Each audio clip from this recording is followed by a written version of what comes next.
تصاویر تازه جمال مبارز و زهرا الهام بعد از عروسیشان. زهرا الهام و جمال مبارز چی تاریخ عروسی کردند؟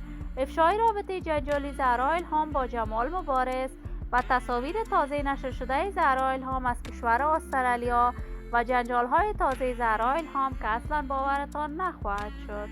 من در این ویدیو پیرامون حقایق همین ماجرا خواهم پرداخت. پس در ادامه با کانال دنیا اینفو باشید.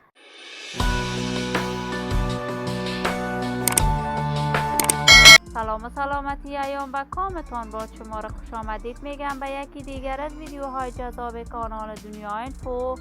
برای دوست شدن با این کانال علامت سابسکرایب را فشار دهید تا از ویدیوهای دیگر کانال دنیا اینفو هم آگاه شوید. زهرا الهام هنرمند خوش صدای افغان، یکی از چهره‌های محبوب، مشهور و سرشناس در هنر موسیقی افغانستان، این روزها نامش در میان هنرمندان جوان و تازه‌کار کشور گل کرده است. زهرا الهام اولین دختر خانمی بود که در برنامه‌های رقابتی تلویزیون طلوع مقام اول را از آن خود کرد.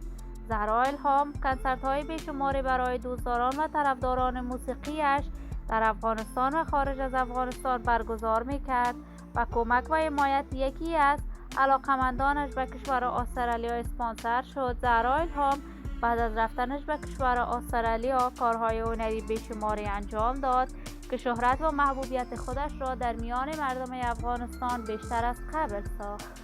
زهرا الهام با طرز پوشش غیر نامناسبش همیشه مورد انتقاد دوستداران و طرفداران هنرش شده است، ولی بگو مگوهای فراوانی وجود دارد که زهرا الهام با جمال مبارز ازدواج کرده است و تازه ترین تصاویر زهرا الهام در صفحات مجازی با لباس‌های سفید مورد نقد و در ضمن مورد حمایت بیشمار طرفداران و دوستداران هنرش قرار گرفته است، ولی تاکنون معلوم نیست آیا با واقع زهرا الهام با جمال مبارز ازدواج کرده است و یا خیر. ولی من آرزو دارم این خبر حقیقت داشته باشد. آرزوی سعادت و خوشبختی برای زهرا الهام و جمال مبارز از بارگاه عزت لایزال تمنا دارم. دوستان و همراهان عزیزم، شما هم نظریات نیکتان را در بخش کامنت با من شریک بسازید. این ویدیو را با علاقه‌مندان و طرفداران زهرا الهام و جمال مبارز به اشتراک بگذارید. اگر تا هنوز عضو کانال دنیا اینفو نشدید، پس برای عضویت با این کانال علامت سابسکرایب را فشار دهید. صحت و سلامتی برای شما نازنینان از بارگاه عزت لایزال تمنا دارم.